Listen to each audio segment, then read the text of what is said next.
자, 오늘 7과는 부르심으로 시작하는 하나님 나라입니다.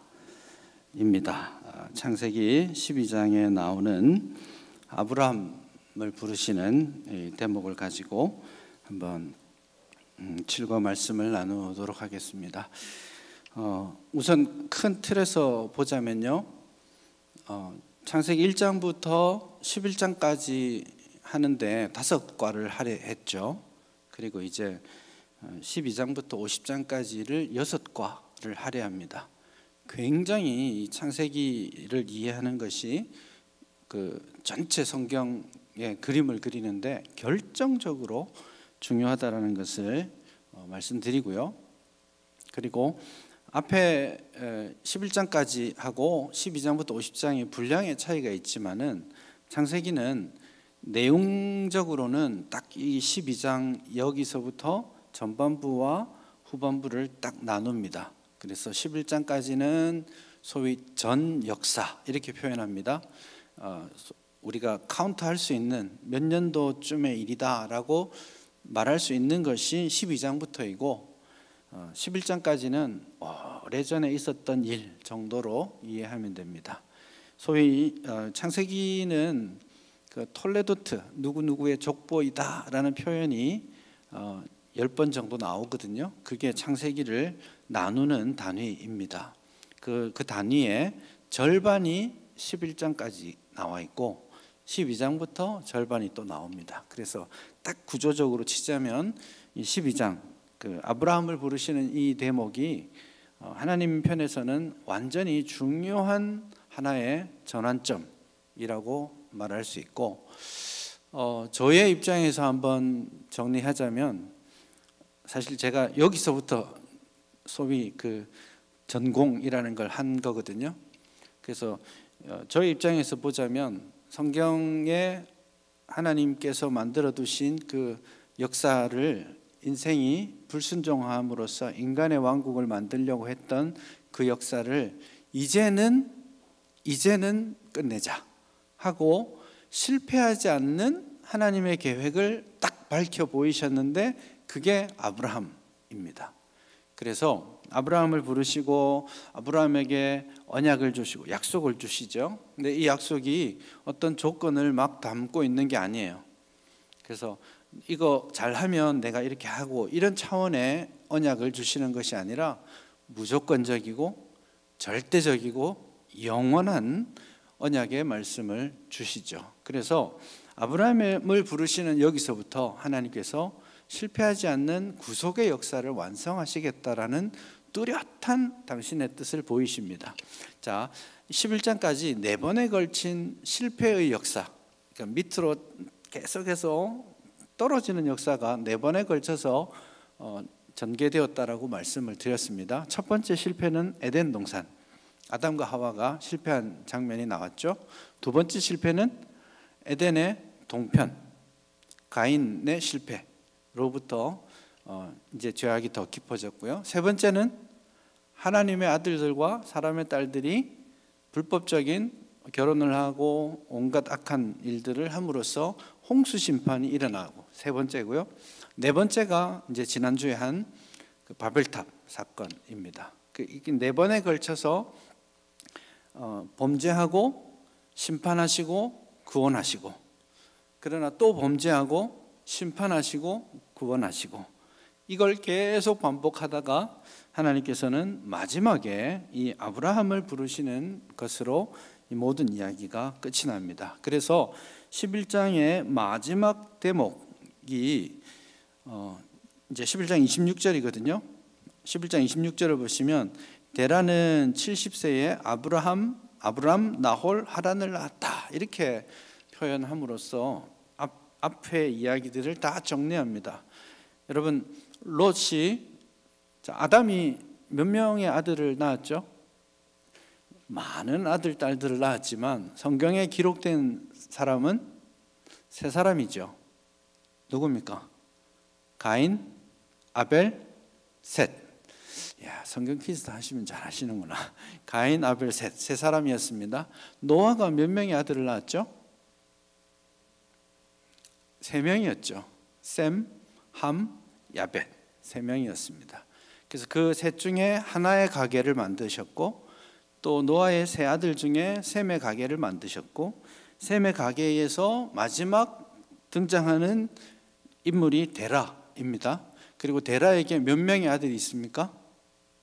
세 명의 아들이 있죠. 이 패턴들이 보이시나요? 그래서 이 세 명의 아들들 중에 아브라함, 나홀, 하란, 이 세 사람 중에 한 사람 아브라함을 통해서 당신의 구속의 역사를 이어가겠다라는 것을 보여주죠. 그래서 네 번에 걸친 지속적인 실패, 범죄, 그리고 심판과 구원의 역사를 이제 영원히 되돌리는 하나님의 영원한 언약의 결정체로서 하나님께서 아브라함을 부르시는다, 이렇게 보면 되겠습니다. 그런데 이제 아브라함 내러티브가 11장 27절, 왜 11장 27절이냐면 여기 보시면 데라의 족보는 이러하니라 이거 있죠. 이걸 밑줄 쫙 그으시고 이런 표현이 나오면 창세기가 여기서부터 시작하는 거야, 이런 뜻이에요. 그래서 데라의 족보는 이러하니라, 여기서부터. 그 다음에 뭐 이스마엘의 족보는 이러하니라, 이삭의 족보는 이러하니라, 야곱의 족보는 이러하니라, 이러면 거기서부터 단락을 탁 끊어서 여기서부터 읽기 시작하면 돼라고 생각하시면 돼요. 이게 우리 성경에 장, 절 나뉘어져 있죠. 이거보다 더 우선되는 가치입니다. 왜냐하면 장절은 12세기부터 16세기 사이에 이제 완성되어져 왔어요. 그 전에도 물론 장절을 구분해 왔지만 현재의 장절은 그때 완성했어요. 그래서 성경에 보면 가끔씩 보면 절 해가지고 괄호 해가지고 없음 이런 것도 있죠. 성경 암송하다가 이런 거 없음 나오면 너무 기분 좋지 않아요? 말씀이 없어졌는지 어쨌는지는 모르겠지만 어쨌든 한 절 외웠다 이렇게 생각할지 모르겠지만, 이 없음이라는 건 있던 게 없어진 거라기보다는 그렇게 장절을 구별하는 과정 가운데 그런 문제가 생긴 거라고도 볼 수가 있습니다. 어쨌든 장절은 그 한참 후의 일이고, 그 전에는 어떤 식으로 이제 구조를 나눴는지를 볼 때 창세기는 누구누구의 족보는 이러하니라, 이런 이 표현이 창세기의 가장 전형적이고 특징적인 표현입니다. 에일레 톨레도트 노아, 이렇게 하면 제가 한국말 한 게 아니고 히브리어만을 한 겁니다. 이것들은 누구누구의 족보입니다. 그러면 이건 누구누구의 가족 역사입니다. 이렇게 번역할 수 있거든요. 이게 10번 나오는데 지금 데라의 족보는 이러하니라가 27절이잖아요. 그러니까 우리가 12장부터 아브라함 이야기다라고 생각하시면 안 되고 11장 27절부터입니다. 예를 들어서 봐요. 37장 2절에 야곱의 족보는 이러하니라 이렇게 되어 있거든요. 그러면 야곱 이야기는 37장 1절부터예요, 2절부터예요? 2절부터라는 거예요. 그럼 37장 1절은 어디 읽을 때 읽어야 되는 거예요? 36장을 읽을 때 읽어야 됩니다. 이걸 잘 알고 계시면 본문의 메시지가 어디로 향하는지 놓치지 않을 수 있습니다. 왜냐하면 예를 들어 36장은 에서가 잘 되는 이야기를 하고 있거든요. 에서의 족보, 에서가 어떻게 잘 되고 족장이 되고 왕국을 이루는지를 이야기하고 37장 1절을 이야기하죠. 그러나 야곱은 하나님의 약속하신 땅, 가나안 땅에 머물렀다. 딱 이렇게 한 절로 야곱의 인생을 정리하고 있는데 이게 36장 메시지의 결론이거든요. 근데 그 37장 1절을 37장부터 읽어나가면 앞에 이야기가 잘 먹고 잘 살았단 말이구나 하고 끝날 수 있어요. 메시지가 흐트러지는 거죠. 그래서 창세기를 읽을 때는 누구누구의 족보는 이러하니라 딱 나오면 밑줄을 쫙 그으시고 여기서부터야 라고 생각하시면 됩니다. 그래서 1장을 읽으시면 1장 1절부터 31절까지 읽고 한 장 읽었어 이렇게 하면 이제 저한테 배우시지 못하신 분이에요.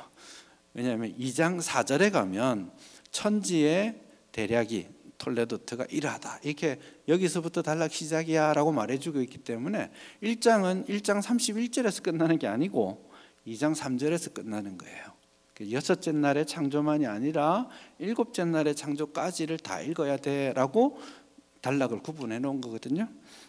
좀 이제 각설이 길어졌습니다. 데라의 족보는 이러하니라라고 먼저 시작하는데 제가 이것을 이 단락에 첫 번째 챕터에 집어넣어 놓은 한 가지 이유, 많은 정보들이 여기에 들어있거든요. 그 중에 가장 중요한 게 뭐냐면 아브라함 내러티브 전체를 관통하는 가장 중요한 한 주제가 등장하는데 그게 30절입니다. 30절을 보시면 사레는 임신하지 못함으로 자식이 없었더라 라고 말하고 있죠. 이게 왜 중요하냐면 하나님께서 아브라함을 부르셔서 약속을 하시는데 그 약속의 본질이 뭐라고 했죠? 가장 중요한 것, 세 가지 약속을 주셨는데 그 중에 가장 중요한 기본이 되는 약속이 후손이라고 했잖아요. 근데 하나님께서 하늘의 별과 같이 바다의 모래같이 후손을 주겠다라고 했는데 아내를 보니까 아이를 출산하지 못하는 아내도 주신 거예요. 그러니 바다의 모래같이 되려면 사실 막 계속 잘 낳아야 되잖아요. 그런데 옆에 있는 아내는 아이를 출산할 수 없는, 그래서 하나님은 약속하셨지만 그 약속에 부합되는 현실을 주시지 않은 거예요. 그래서 하나님의 약속과 현실 사이의 그 간격, 이것을 아브라함 내러티브는 가장 기본에 깔고 있습니다. 그래서 하나님의 부르심에 약속은 위대하지만 현실은 보잘것없어. 그럴 때 너 현실을 보고 살 거니 약속을 따라 살 거니? 이 질문을 아브라함 내러티브가 하고 있는 겁니다. 그리고 이것을 잘 이해해야 됩니다. 왜냐하면 그 아이를 못 낳는다라는 이야기가 어디에 가서 뒤집히냐면 창세기 17장에 가서 뒤집힙니다. 17장에 가서 사례를 사라로 이름을 바꿔주시면서 사라의 몸에서 날 자가 너의 후손이 될 거야 라고 말씀하시죠. 그 17장에 가서야 아브라함이 마치 망치로 머리를 맞듯이 띵 하고 알게 되는 거예요. 사라가 아내가 아들을 낳는다고요? 라고 반문하게 되죠. 다시 말해서 그때까지 17장까지는 아브라함이 이 사라를 통해서 후사를 가질 거라는 기대를 전혀 하지 않았어요. 요거를 잘 이해해야 왜 롯을 데리고 다녔는지, 왜 롯을 위해 타국까지 가서 목숨 걸고 소돔 그 사람들까지 구해 왔는지, 왜 그 종을 양자로 드리려고 했는지, 왜 이스마엘을 첩을 들여서 아들을 낳으려고 했는지, 이 모든 것이 이 11장 30절 사라는 임신하지 못함으로 자식이 없다라는 이 한마디가 이 모든 것을 이해하는 열쇠가 됩니다. 왜 아브라함은 12장에 애굽에 내려가서 아내를 다른 남자에게, 애굽의 왕에게 시집까지 보내는 걸 선택하는가, 이런 것까지도 사실 이 11장 30절이 모든 그 이후의 내러티브를 이해하는 열쇠가 됩니다. 그래서 요거를 먼저 딱 알고 출발하시면 좋겠습니다. 그리고 이 열쇠의 핵심은 아까 말씀드렸듯이 약속을 믿을래? 현실을 따를래? 이 질문입니다. 이 질문은 아마도 저 여러분에게도 항상 하나님께서 하시는 질문이라고 저는 생각합니다. 언제나 하나님의 약속 있습니다. 하나님의 사랑에 대한, 하나님의 돌보심에 대한 모든 약속들을 우리가 하나님 말씀을 통해 알고 있는데, 그러나 현실 가운데서 어려움을 경험하고 질병과 고통과 여러 가지 막히는 현실들을 경험할 때 항상 하나님께서 우리에게 너 이 현실을 따를 거야? 내 약속을 믿을 거야? 이 질문을 우리에게 언제나 하고 있다는 것, 그것을 잘 기억하셨으면 좋겠습니다. 두 번째가 하나님이 아브라함을 부르시다. 72쪽입니다. 창세기 12장 1절부터 3절까지는 저는 성경 전체에서 가장 중요한 본문 중에 하나라고 생각하기 때문에 이거는 같이 한번 소리를 내서 읽어보겠습니다. 시작. 여호와께서 아브라함에게 이르시되 너는 너의 고향과 친척과 아버지의 집을 떠나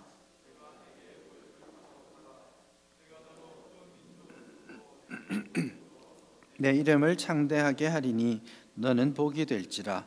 너를 축복하는 자에게는 내가 복을 내리고 너를 저주하는 자에게는 내가 저주하리니 땅의 모든 족속이 너로 말미암아 복을 얻을 것이라 하신지라. 자, 여기에는 두 가지 연속되는 명령이 있습니다. 이게 핵심인데요.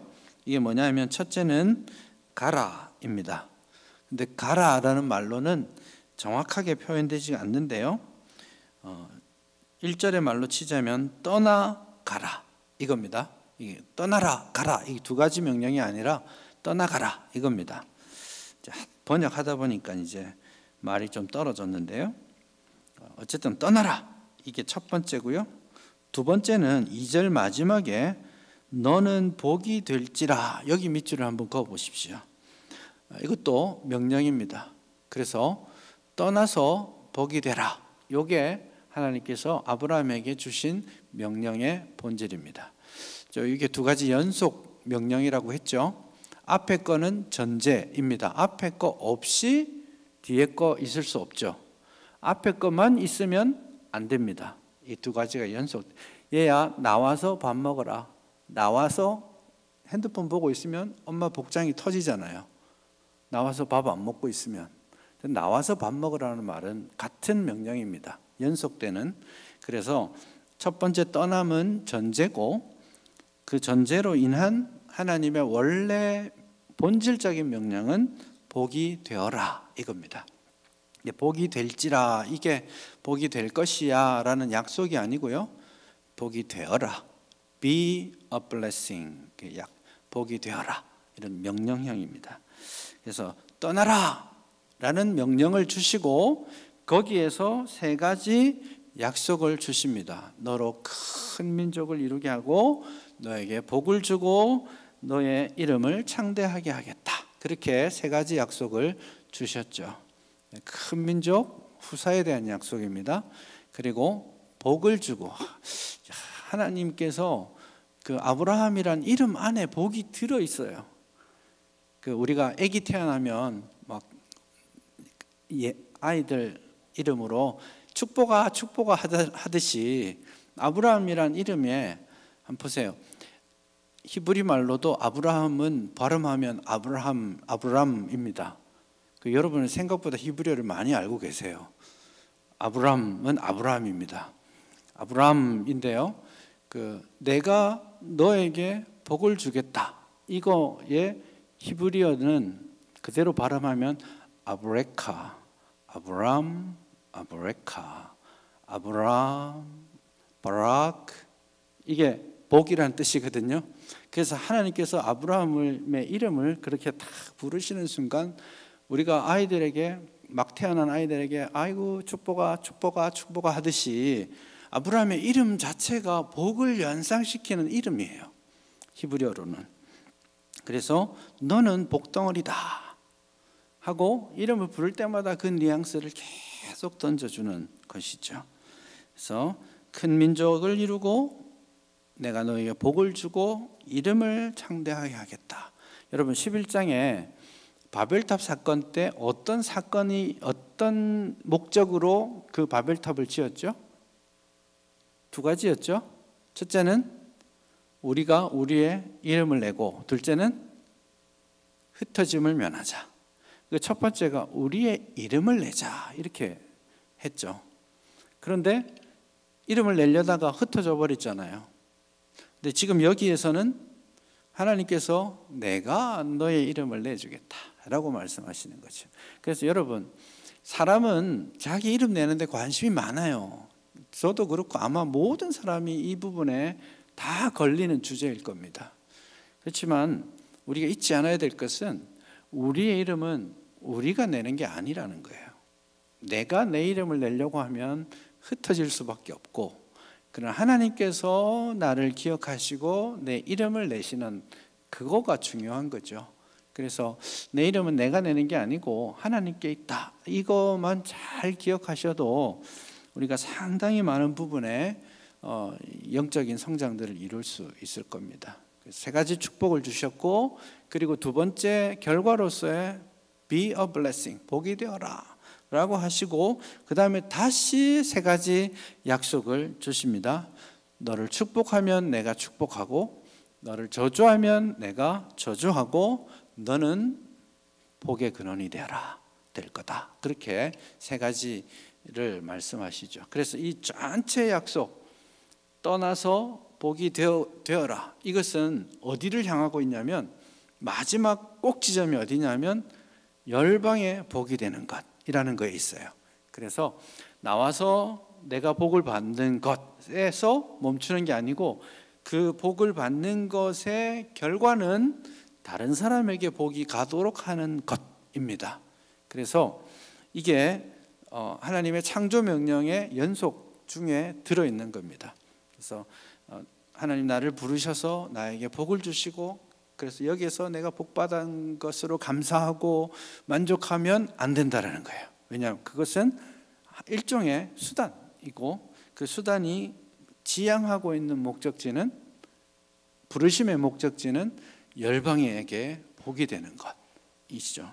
그런 맥락에서 하나님께서 아브라함을 부르셨다라고 말할 수 있습니다. 그래서 결국 사실은 신약 성경도 끊임없이 우리를 부르시는 거죠. 제자로 부르시는 거죠.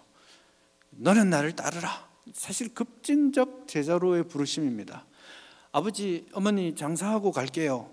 아니야, 죽은 자는 죽은 자로 장사하게 하고 너는 나를 따르라. 굉장히 급진적인 부르심이잖아요. 그렇게까지 부르셔서 당신의 일들을, 역사를 하기를 원하시는 거예요. 그 집안일 돌보지 마, 이런 뜻이 아니고요. 제자로서의 부르심이 그만큼 인생에 있어서 우선되는 가치다라는 겁니다. 그리고 이런 부르심들을 통해 하나님은 역사를 만들어 오셨어요. 아브라함을 부르셔서 세상을 확 뒤집으셨고요.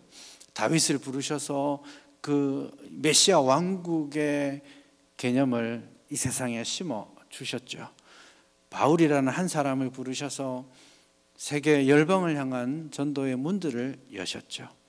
뭔가를 하실 때, 구원의 역사를 이루실 때 사람을 부르시고 그 사람을 통해 역사하시죠. 마찬가지예요. 오늘 저와 여러분들을 하나님께서 우리를 부르신 거예요. 그리고 하나님은 막 하늘에서 어떤 기적과 이사를 통해 뭔가를 하시는 걸 원하는 게 아니라 부족하지만 우리들, 불러주신 우리들을 통해서 당신이 일하시기를 원하시는 거예요. 그게 하나님의 창조 때부터 시작된 하나님의 방법입니다. 그래서 내가 여기 우연히 있는 게 아니라 거룩한 부르심 가운데 있다라는 것을 우리가 항상 기억해야 합니다. 그러기 위해서는 이제 그 부르심에 응답하는 삶이 필요하겠죠. 3번을 보시면 부르심에 응답하는 아브라함 이렇게 되어 있죠. 즉각적인 순종입니다. 굉장히 단순하게 이에 아브라함이 여호와의 말씀을 따라갔다. 하나님이 가라. 그래서 갔다. 요겁니다. 굉장히 단순하게 아브라함이 왜 얼마나 많은 생각들이 있었겠습니까? 한 번도 가보지도 못한 곳에 가서 살아라고 하는데 여러분 그게 쉽겠습니까? 갑자기 뭐 어느 나라를 제가 비하하는 건 아니지만 아프리카 뭐 콩고에 가서 너 이제부터 거기서 살아 이렇게 하면 여러분들 하나님의 음성이 들렸으니 즉각 순종하겠습니다 하겠습니까? 와, 쉽지 않습니다. 정말 쉽지 않아요. 그러나 지금 아브라함이 아주 단순하게 그 일에 대해서 순종하고 있는 것이죠. 약속의 땅으로 갑니다. 이게 인간적으로 눈에 보이는 것, 또 손에 쥐어지는 것, 그런 게 문제가 아니고 마음에 있는 걱정과 두려움, 미래에 대한 불안, 이런 것들 다 하나님의 약속에 방점을 찍고 아브라함이 움직이고 있다는 거 우리가 알아야 됩니다. 실제로 이렇게 이제 갈대아 우르에서 쭉 북쪽으로 올라가다가 지도를 보자면 이제 중간에 이렇게 내려오면 가나안 땅이거든요. 이게 타드몰이라는 곳이 있는데 거기 이제 성경에도 나오는 곳이에요. 이렇게 내려오면 가나안 땅인데 오다가 아버지랑 가다 보니까 저 북쪽으로 하란으로 올라가 버렸거든요. 그리고 있다가 아버지가 돌아가시고 나서 다시 북쪽에서 정남향으로 이제 내려오고 있죠. 그래서 지금 제일 먼저 간 곳이 세겜이죠. 세겜 땅에 딱 갔을 때 하나님이 옳거니 잘 왔다 하고 12장 7절에 보시면 세겜 땅에 왔을 때 이 땅을 너의 후손에게 자손에게 주겠다 그런 약속을 하시죠. 잘 왔다 이렇게 말씀하시는 겁니다. 세겜 땅에 와서 그 말씀을 듣고 아브라함이 제일 먼저 한 것이 자기에게 나타나신 하나님을 예배하기 위해서 제단을 쌓고 여호와의 이름을 부릅니다. 그리고 나서 세겜 땅에서 밑으로 한참 내려오면 베델이 나옵니다. 베델, 그리고 베델과 아이 사이에 거기에 이제 상수리 수풀이 있는 곳에서 또 제단을 쌓고 예배를 드립니다. 세겜은 그 갈릴리 바로 밑에 있는 교통의 요충지인데요. 세겜은 북쪽에 있습니다. 그리고 밑으로 쭉 내려오면서 이스라엘의 남쪽 그 한 중반부에 와서 베델 근처에서 또 제단을 쌓고 그리고 또 밑으로 쭉 내려와서 남방까지 오죠.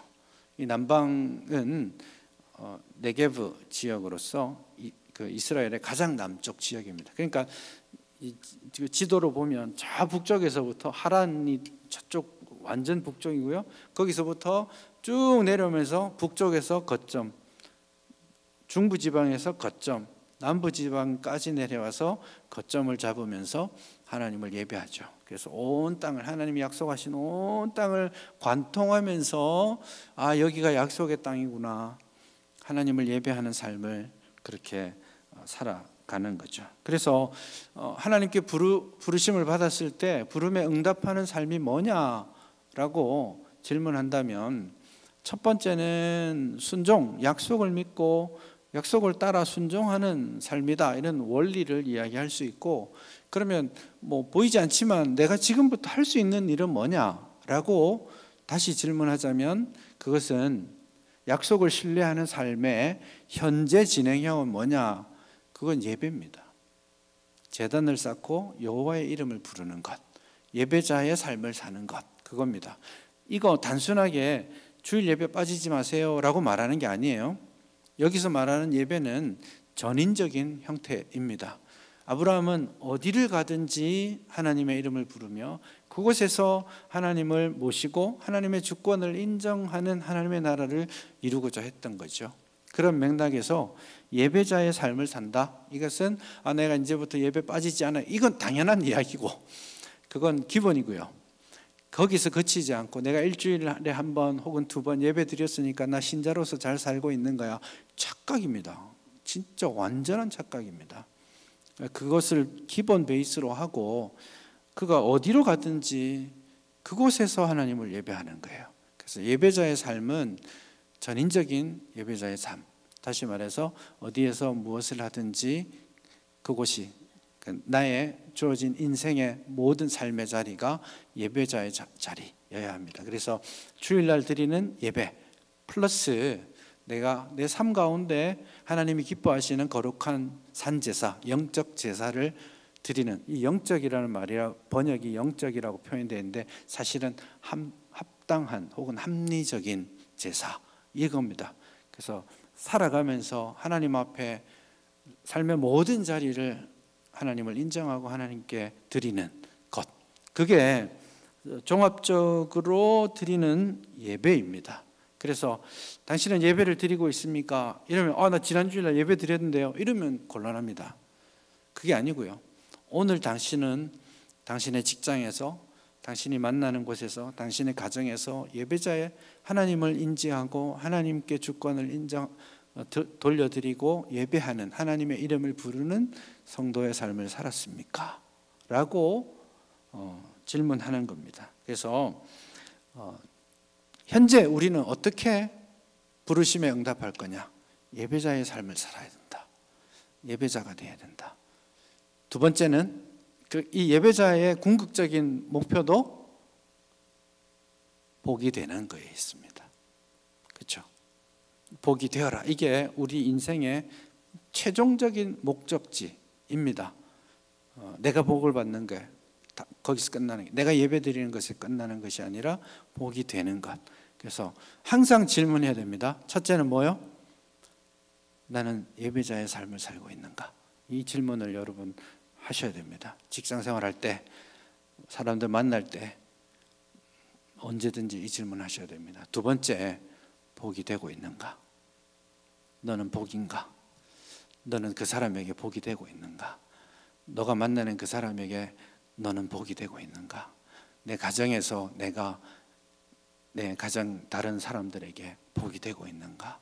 내 직장에서 나 때문에 이들이 복을 받고 있는가? 이 질문을 항상 해야 합니다. 그게 우리의 인생의 목적지와 같기 때문이죠. 그래서 우리의 삶이 여전히 현실의 어려움들을 겪는, 그러나 하나님의 약속을 신뢰하면서 이 현실과 약속 사이에 갈등 관계 속에서 우리가 살아가겠지만, 글쎄요, 어디로 갈지 잘 모르지만 매일매일 하루하루 예배자의 삶을 살기로 다짐하고 하나님을 인정하고 하나님 앞에 서 있기로 다짐하고 살아간다면, 그리고 그렇게 함으로써 내가 만나는 모든 이들에게 하나님의 복을 전달하는 축복의 전달자가 의 삶을 살고 있다면, 그걸로 우리는 약속 안에 당신의 길을 걸어가고 있는 거다, 이렇게 저는 말씀드릴 수 있을 것 같습니다. 하나님이 우리를, 여러분을 부르십니다. 예배자로 부르시고 복의 근원, 축복의 전달자로 부르십니다. 이것을 위해 우리가 기도했으면 좋겠고, 또 이걸로 여러분 자녀들에게, 또 여러분 주일학교 중고등부 이 본문으로 가르칠 때 우리 아버지 어머니가 아이들에게 좀 안수하면서 기도해 주십시오. 예배자로, 축복의 전달자로 살게 해달라고 그렇게 기도해 주시고, 우리 주일학교 아이들에게도, 유치부 아이들, 영어부 아이들 잘 모른다 하지 마시고 다 손을 얹어서 기도해 주시고, 선생님들이 그렇게 해 주셨으면 좋겠습니다. 우리 이 말씀을 한번 생각하면서 좀 기도했으면 좋겠습니다.